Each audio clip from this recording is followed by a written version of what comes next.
Bueno, muy buenos días. Bienvenidos. ¿Qué tal van en el reto? A la mitad del reto de los 63 días. Hace rato se mostró precisamente el reto que me hizo Lolita de grabar un video. Y vamos a ver el día de hoy lo que corresponde a la microbiota intestinal. Con tantas cosas que hay que aprender o que hay que saber, ¿por qué es importante o por qué considero yo que es bueno dedicar nuestro tiempo para conocer mejor la microbiota intestinal? Últimamente, en los últimos 10 años, la cantidad de estudios que se han realizado acerca de la microbiota intestinal han crecido en forma impresionante.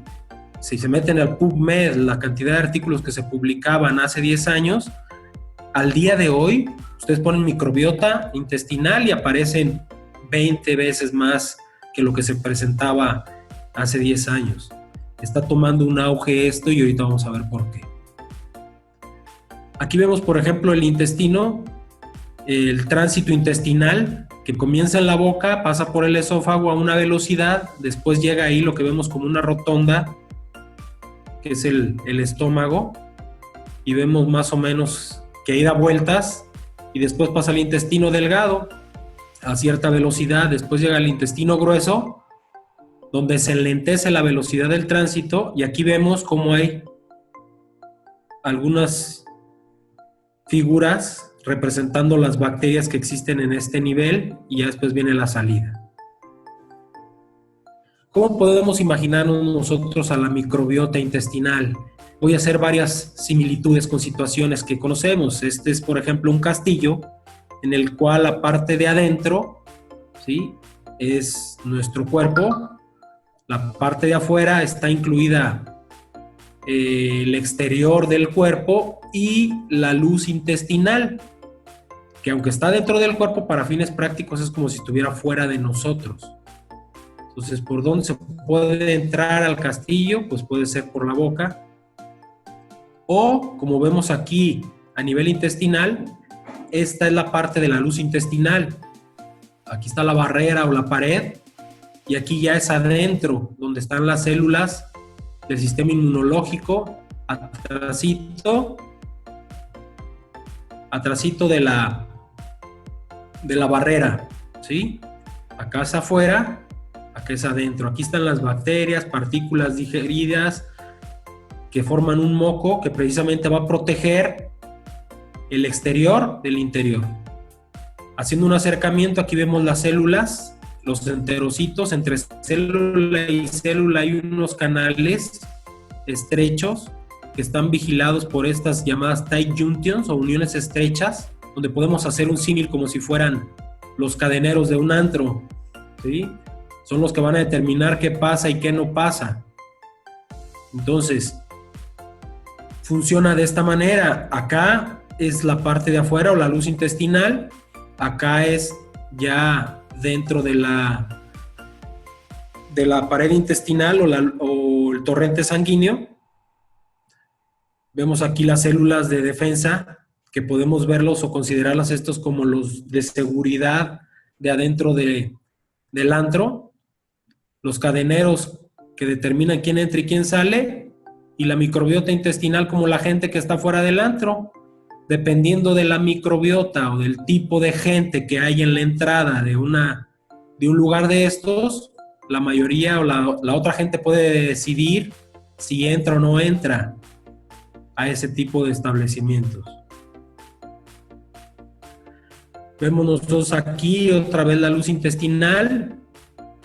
Acá están arriba las bacterias, virus, hongos, el alimento, y acá está el torrente sanguíneo.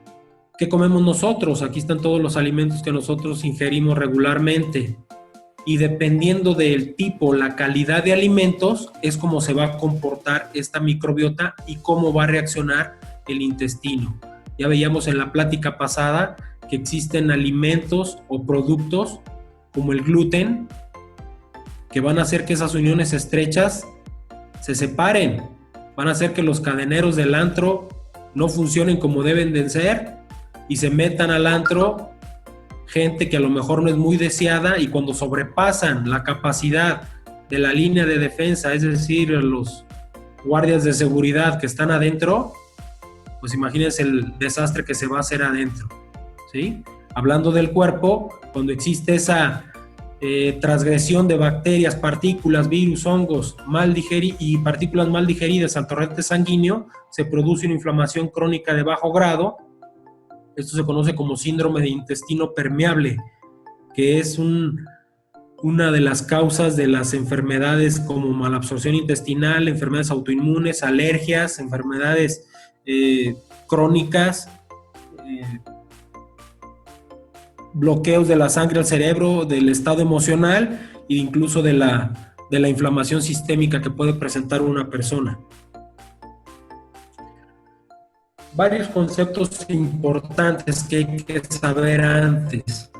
La microbiota intestinal es el número de bacterias que tiene un individuo, la calidad o el tipo de bacterias, virus, hongos, todos los microorganismos que tiene. No nada más son bacterias, son parásitos, virus, hongos, bacterias, repito.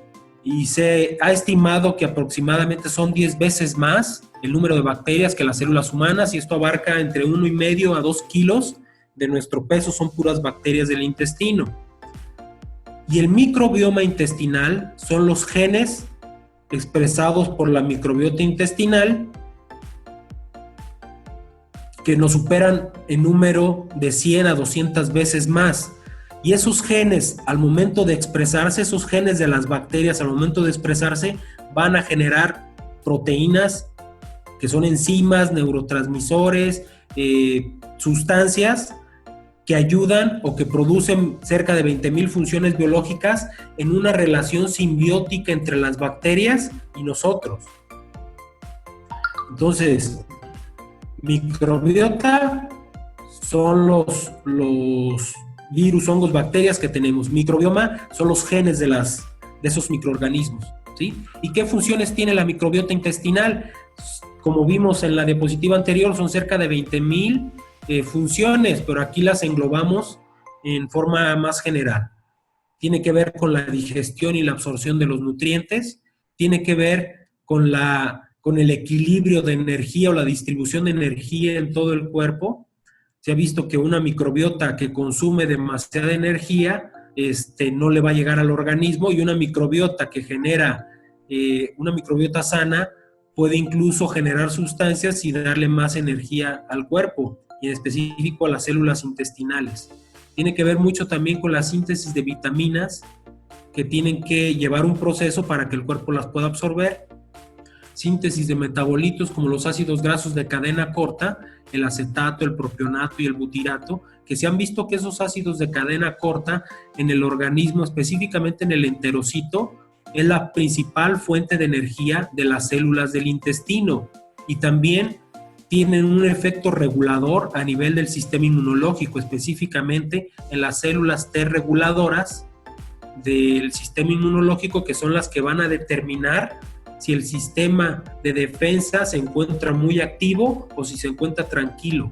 Entonces las células T reguladoras se ven beneficiadas con esos ácidos grasos de cadena corta, producidos por la fermentación de lo que comen la microbiota. También tiene que ver con el metabolismo de xenobióticos. ¿Qué son los xenobióticos? Son productos tanto de la naturaleza como de productos químicos que el organismo no puede asimilar y que no puede tolerar. Entonces las bacterias se encargan de degradarlos para que no nos produzcan tanto daño. También son mediadores de la respuesta inmune. Ya veíamos la relación que tienen con los ácidos grasos de cadena corta, pero también cuando nosotros tenemos una microbiota en equilibrio, una microbiota sana, obviamente el sistema inmunológico está en interacción constante con lo que hay por fuera del intestino. Hay células dendríticas que son las presentadoras de antígenos. Esas células dendríticas, en el momento en que captan una bacteria ya conocida por el organismo o un microorganismo ya conocido por nuestro cuerpo, se la va a presentar a las células T reguladoras, y la célula T reguladora va a decir, esta es conocida, no hace daño, no hay problema, y entonces va a generar una respuesta inmunológica no activa. pero si esas células dendríticas captan bacterias que ya no son tan benéficas para el cuerpo, se las va a presentar a la célula T reguladora y esa va a decir, ¿sabes qué? Esta no la conozco, hay que generar anticuerpos, hay que producir defensas contra eso y va a activar el sistema inmunológico. Entonces, es mejor tener bacterias simbióticas o que ayuden al organismo que bacterias que no son tanto beneficiosas para nosotros. También funcionan como una medida de antiadhesión de patógenos. ¿Qué es esto? Las bacterias no saben si son buenas o malas, simplemente las familias de bacterias que hay van a competir contra otros gérmenes, contra otros virus, bacterias, parásitos, microorganismos para poder sobrevivir. Entonces compiten entre ellos. Cuando existe ese desajuste o ese desequilibrio entre las diferentes familias o cepas de microorganismos, ¿sí? Y predominan las patógenas, es cuando nos enfermamos. Entonces, cuando prevalece un microorganismo patógeno en el cuerpo, pues produce una enfermedad crónica. Entonces, las mismas bacterias de nuestro organismo nos ayudan a eliminar esas otras. También es una función de barrera. Ya vimos ahí el moco que producen para que precisamente los enterocitos funcionen como debe de ser. También regulan el tránsito intestinal y algo muy importante, la regulación neuroendocrina o el llamado Good Brain Axis, que es el eje intestino-cerebro. La gran cantidad de estudios que se han generado últimamente acerca de la microbiota tienen que ver cómo esas bacterias que expresan proteínas, que expresan neurotransmisores, que expresan sustancias en el intestino pueden ser absorbidas y llegar al cerebro. Al momento de llegar al cerebro, producen estados de ánimo, ¿sí? Incluso se ha visto relación entre ciertos tipos de microbiota y estados depresivos, estados de ansiedad, estados incluso con tendencias suicidas o trastornos en la atención. Eso es muy interesante, apenas se está determinando exactamente qué tipo de cepas o qué tipo de microbiota es la que se encuentra más en relación a eso, ¿sí?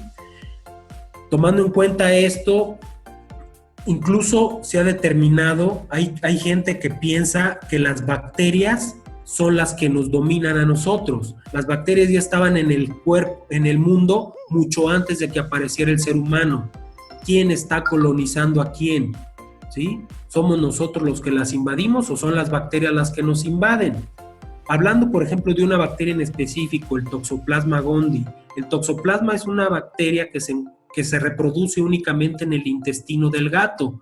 Es la que nosotros como seres humanos o los médicos o el sistema de salud vemos involucrada en el síndrome de Torch, ¿sí? Que produce malformaciones en los niños cuando las mamás tienen enfermedad por toxoplasma. Y es lo que se toma en las pruebas de BDRL también para determinar si no existen esos riesgos.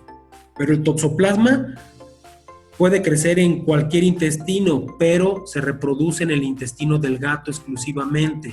Entonces, se ha visto que las ratas que están infectadas por toxoplasma, el toxoplasma genera ciertas sustancias que hacen en la rata una conducta que no es normal. Entonces la rata le pierde el miedo a los gatos. ¿Para qué hacen esto las bacterias? ¿Por qué pasa esto? Pues porque al acercarse la rata a los gatos se lo comen y entonces se produce la replicación de los toxoplasmas en el intestino. Es algo muy curioso. Entonces hay quien dice que mucho de la conducta de los seres humanos tiene que ver con la microbiota y viceversa. También nuestro estado emocional, nuestro estado mental, nuestro estado de ánimo va a tener funciones a nivel de la microbiota por el eje del nervio vago, el simple eje simpático. Estos estudios comenzaron, por ejemplo, haciéndose en ratones. Este estudio que les muestro se hizo en gemelos idénticos, pero uno de los gemelos tenía obesidad y el otro no. Entonces, estos gemelos se les obtenía muestras de excremento y se les daba a comer a estas ratas. Es un tipo de rata especial de laboratorio que se llaman Game Free. Esas ratas no tienen bacterias en el intestino, digamos, son ratas estériles de bacterias a nivel intestinal, específicamente son para laboratorio, y a estas ratas les dieron de comer popó de los sujetos obesos y la rata engordó, y se les dio comer también excremento del sujeto sano, delgado, y la rata no presentó obesidad. Entonces, estos estudios tan curiosos en un principio es lo que ha llevado ahorita a los científicos a tratar de encontrar cuál es la microbiota adecuada para los seres humanos. Y existen, como les decía, muchas familias o muchos grupos o subgrupos de bacterias. Vamos a hablar ahorita de las bacterias, pero les repito, la microbiota son virus, hongos, parásitos y bacterias. Existen dos grandes filos o familias, o varios familias en las bacterias. Es como decir los africanos, los asiáticos, los americanos, pero dentro de esas familias hay dos que predominan, y ahí las vemos arriba, son los firmicutes y los bacteroidetes. Se ha visto que los firmicutes son bacterias, es una familia de bacterias que tiene predilección por los azúcares, y los bacteroidetes tienen más predilección por las grasas. Se ha visto que microbiotas con predominio de firmicutes que no están en este equilibrio que muestro aquí, que predominan más los firmicutes, tienen más tendencia a la obesidad a las personas, ¿sí? Y gente que tiene mayor predominio de bacteroidetes, entonces no se ha visto relación con la obesidad. Eso es muy, muy interesante, y son los estudios que se están sacando actualmente acerca de la microbiota, porque no nomás es la obesidad, sino también diferentes trastornos, enfermedad inflamatoria intestinal, pus y Crohn, artritis reumatoide, todas las enfermedades autoinmunes que podemos ver. Y son muchas las investigaciones que se están realizando. Entonces, esta diapositiva la puse porque quiero que sepamos que la microbiota se regula conforme va pasando el tiempo. Incluso desde el útero de la madre, el bebé se empieza a colonizar su intestino con microbiota de la mamá. Y si la mamá tiene un predominio de firmicutes, por ejemplo, en su microbiota, el bebé se le van a empezar a predominar los firmicutes, y va a ser un bebé que va a desarrollar seguramente obesidad después. Se ha visto también que al momento del nacimiento, el tipo de parto, ¿sí? Si fue parto cesárea, si pasó por el canal vaginal, ahí se empieza a llenar también de ciertos lactobacilos, ¿sí? Si se le dio leche materna o no, y va a depender también de los alimentos que se le dio durante los primeros 2 años. Entonces, esa ventana de oportunidad o esa ventana en la etapa de nuestra vida es la que determina aproximadamente el 60-70% de la microbiota con la que vamos a contar el resto de nuestra vida. Y únicamente un 30 o un 40% lo vamos a poder modificar ya de adultos con los hábitos o modificaciones, para que vean la importancia incluso desde antes del nacimiento y la importancia de la mamá de conocer estos aspectos.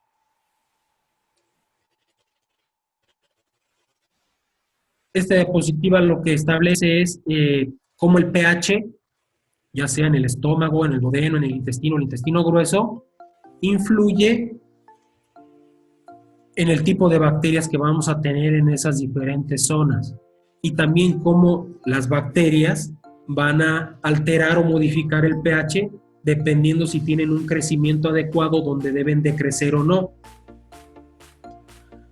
Aquí vemos que la microbiota no nada más está en el intestino, estamos rodeados de bacterias, ¿sí? En el cabello, en la cavidad oral, en la nariz, en la piel, en los órganos genitales, en el esófago, en el estómago, en el colon, en el intestino delgado, tenemos bacterias. Ahí vemos las diferentes distribuciones que existen dependiendo la zona del cuerpo.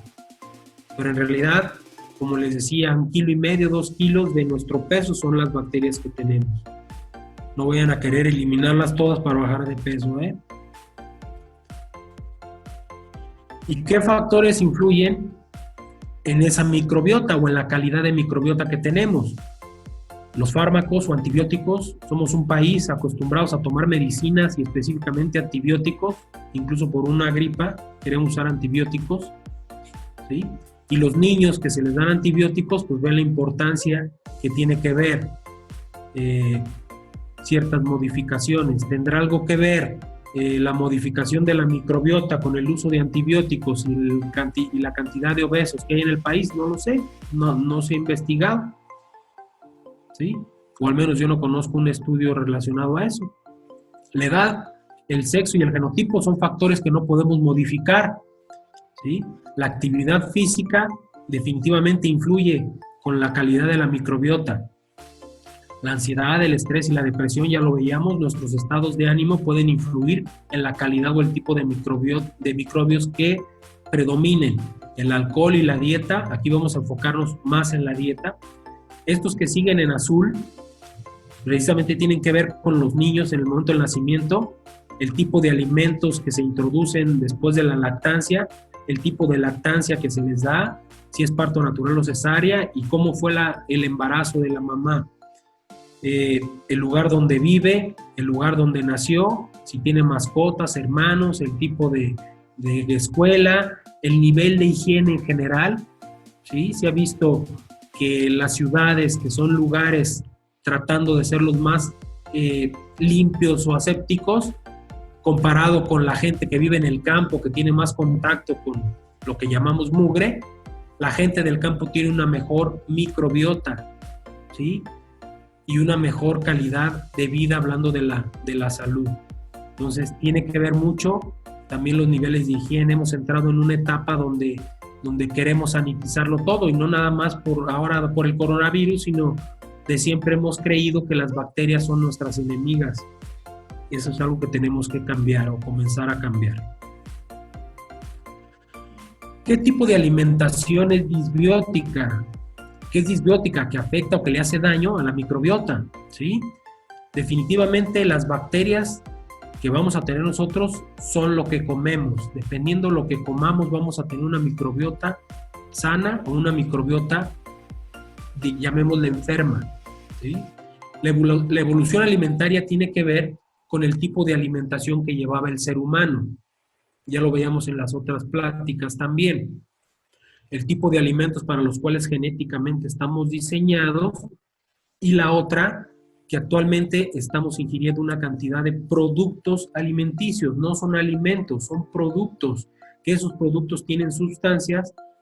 Eso tiene cerca de 100 años, 200 años, y nuestras bacterias no están acostumbradas a lidiar con ese tipo de productos, ¿sí? Y terminan por alterarse o mutar o morirse, ¿sí? Todos estos productos que vemos en los supermercados influyen definitivamente en la calidad de la microbiota, influyen para mal.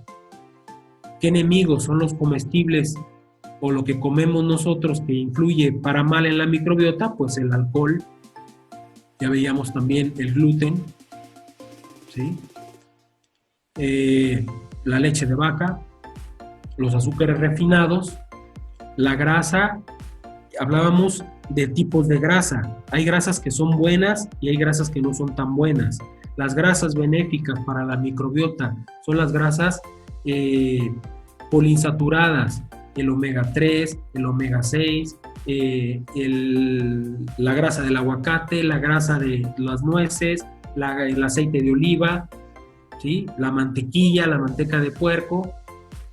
Y grasas no tan benéficas son las grasas trans, las que encontramos en ciertas grasas vegetales modificadas para producirlas en masa. Todas las grasas que vienen en los productos, en los panes, en los panqués, toda la grasa que viene empaquetada son grasas trans. Esas grasas son malas para la microbiota. Y ya hablábamos también de los adhesivos sintéticos que tienen esos productos. Ahora, ¿cuál es la alimentación prebiótica? La alimentación prebiótica es el alimento beneficioso para las bacterias. ¿Qué son los prebióticos? Ingredientes alimentarios que, al ser fermentados selectivamente, producen cambios específicos en la composición y o actividad de la microbiota gastrointestinal, confiriendo beneficios en la salud del individuo, ¿sí? Son carbohidratos o azúcares no digeribles, oligosacáridos o polisacáridos, pero para que podamos considerarlos como prebióticos o como beneficiosos deben de tener esos 3 requisitos.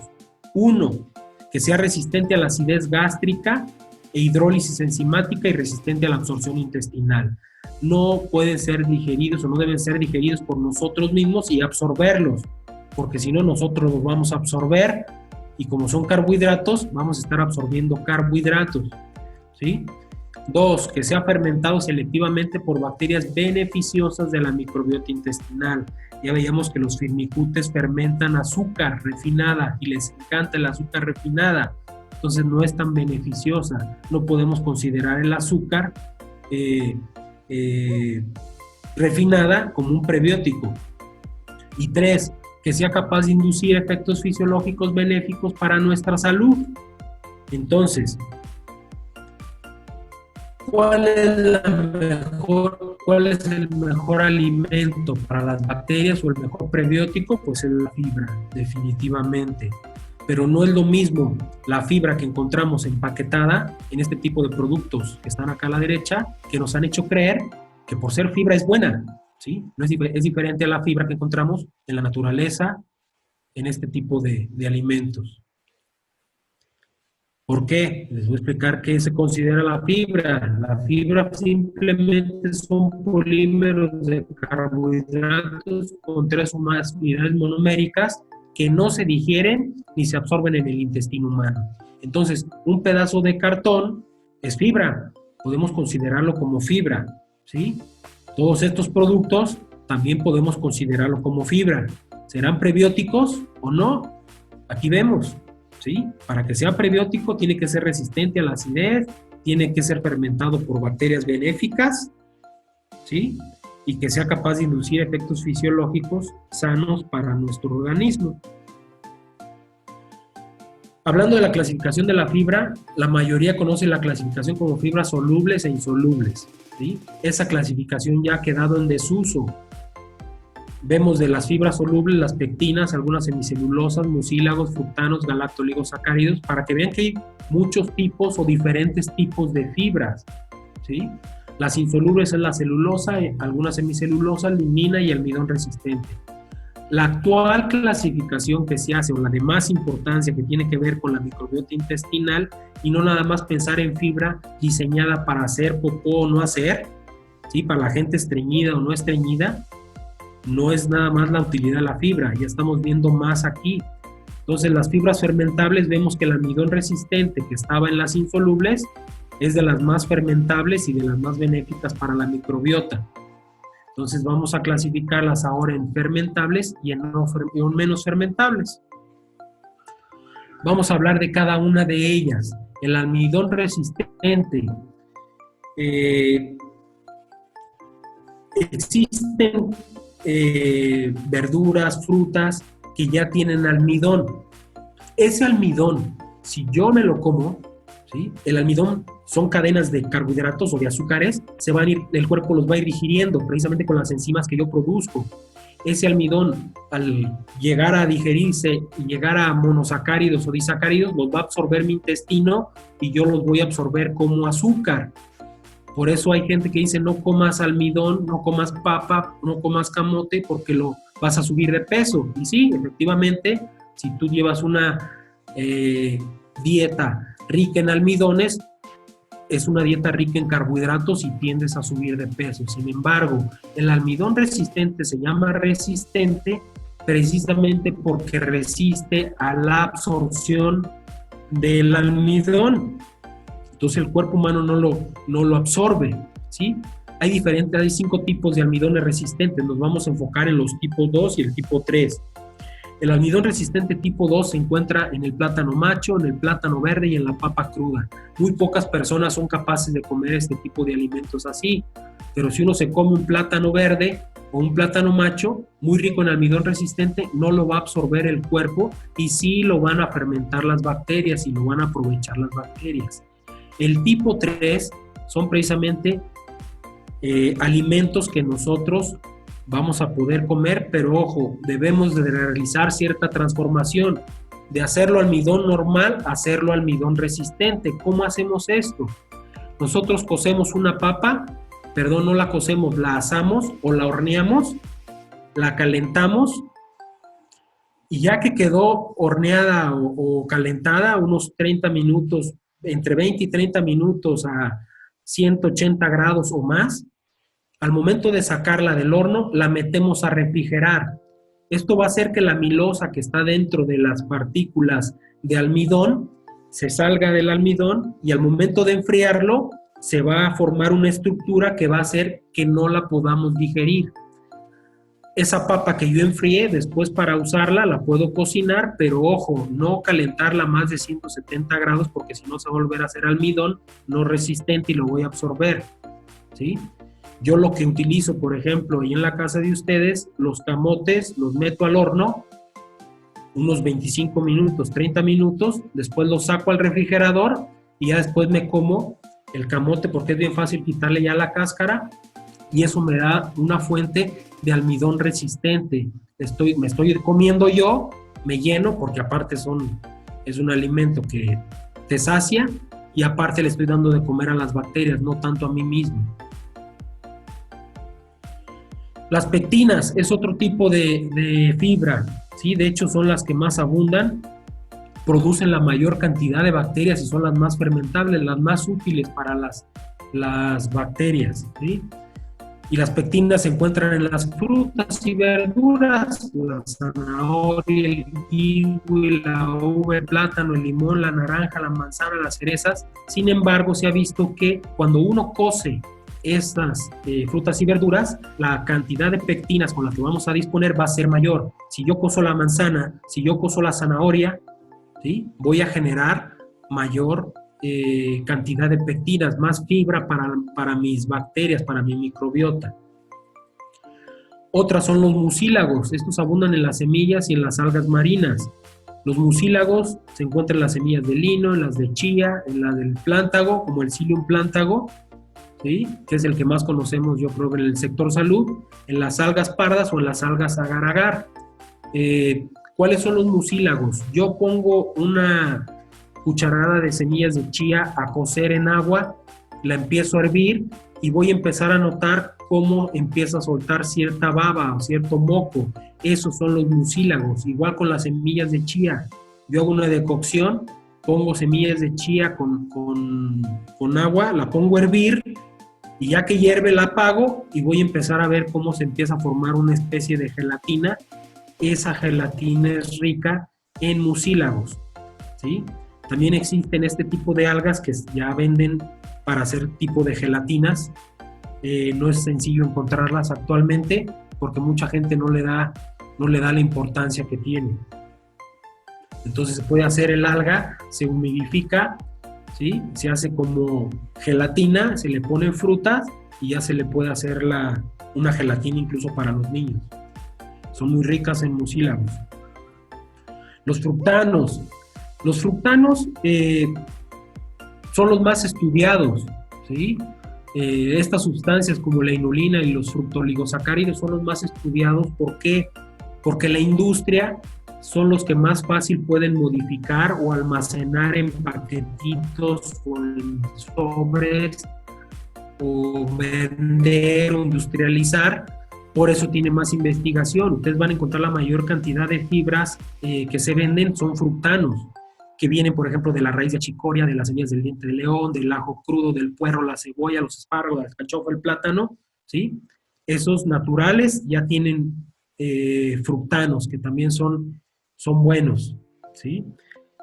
Si uno puede conseguir o comer este tipo de alimentos y no le tiene aberración, es una fuente principal de fructanos sin necesidad de tomar algunos suplementos. Aquel que no puede llevar una alimentación rica en este tipo de alimentos, pues puede sustituirlo por algunos suplementos que tengan este tipo de fructanos. Otras son las semicelulosas, ¿sí? Esta fruta que está aquí se llama konjac. Y la fibra o la hemicelulosa es el glucomanano. es difícil encontrarle esta aquí en el mercado, pero sí lo van a encontrar más fácil como una especie de fideos o tallarines blancos que venden en la comida asiática, que son hechos de konjac. Esta hemicelulosa también es beneficiosa para el organismo, o la microbiota más bien. Y los otros, los betaglucanos, que se encuentran en la avena natural, no en la avena que viene ya empaquetada, procesada, modificada, y también en los hongos, los champiñones o en las setas, el tipo de hongos que podamos comer.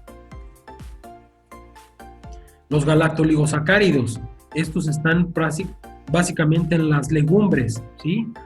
Tienen sustancias como la verbascosa, la estaquiosa y la refinosa, que son los que son benéficos para la microbiota intestinal. Lo que se recomienda es remojarlos lo más que se pueda, 24 horas o desde la noche anterior, para que empiecen a soltar sustancias como el ácido fítico que se encuentra en la cáscara de las leguminosas. Ese ácido fítico es un antinutriente que favorece a la permeabilidad intestinal. Entonces, si uno le quita esas sustancias, dejándolo remojando, incluso la verbacosa, la estaquiosa y la refinosa no es tan abundante, no van a producir tantos gases ni tanta molestia. Entonces, ya ahorita que vimos todos los tipos de fibra que hay, ¿con cuál me quedo? ¿Sí? Cuando me como, ¿cuál me resugiere? Vamos a ver. Aquí vemos. Les vamos a dar el primero, segundo y tercer lugar. ¿Qué quiere decir esto? Que si yo puedo comer todos los días de la medalla de oro, cada 2 o 3 días la de la medalla plata y la de bronce, pues al menos una vez a la semana, ¿no? Entonces lo ideal es comer diario alimentos que tengan pectinas y almidón resistente. Después vienen los fructanos y después los mucílagos. Lo ideal es tener en mente que todos los días coma algo de fibra para darle de comer también a mi microbiota.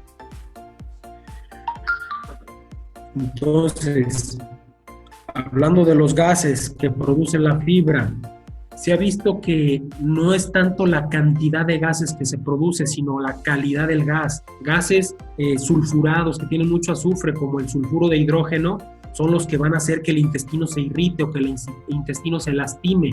Entonces, ¿cuáles son las fibras que más gases producen? Los fructanos y los alfa-galactolisacáridos, que se encuentran en las legumbres y en las crucíferas. Ya les dije, las legumbres cómo pueden disminuirle este efecto, y las crucíferas también se ha visto que entre más se cosan, pierden más sustancias, van a perder lo beneficioso de los antioxidantes que tienen si yo los cozo durante mucho tiempo. Es algo que uno tiene que ir determinando qué tanto me inflaman las crucíferas. Sin embargo, ya vieron que hay gran cantidad de alimentos que pueden darme fibra de calidad, no necesariamente la col, el brócoli, las calabazas o la col morada o la col blanca. Entonces, un apunte extra, estas ya no son fibras, pero son alimentos benéficos para la microbiota, que son los polifenoles. Los polifenoles son antioxidantes o fitonutrientes, sustancias que tienen ciertos alimentos o ciertos productos naturales que generan beneficio para las bacterias de nuestro organismo. ¿Y dónde encontramos polifenoles? En el té verde. Es una sustancia muy beneficiosa para el organismo, ¿sí? En los arándanos, en el cacao. Pero ojo, el cacao tiene que ser puro, no es chocolate. El chocolate que nos venden es crema, es grasa vegetal con muchísima azúcar. Entonces, si van a comer cacao, que sea natural. Los polifenoles, o al menos cacao, 95% de cacao. Hay que encontrar ese tipo de alimentos, ¿sí? La miel cruda, no es lo mismo la miel, así como les pongo en la foto, que la miel que viene en las botellas, cristalina, líquida, que incluso hace que evite el escurrimiento de cierta forma. Esa miel está modificada. La miel cruda es rica en polifenoles y también en fibras, ¿sí? Especies como la cúrcuma, el tomillo, la canela, el jengibre también tiene polifenoles que son alimentos buenos para las bacterias o para nuestra microbiota. Conclusión, ya para terminar y para grabarnos 3 cosas nada más, ¿sí?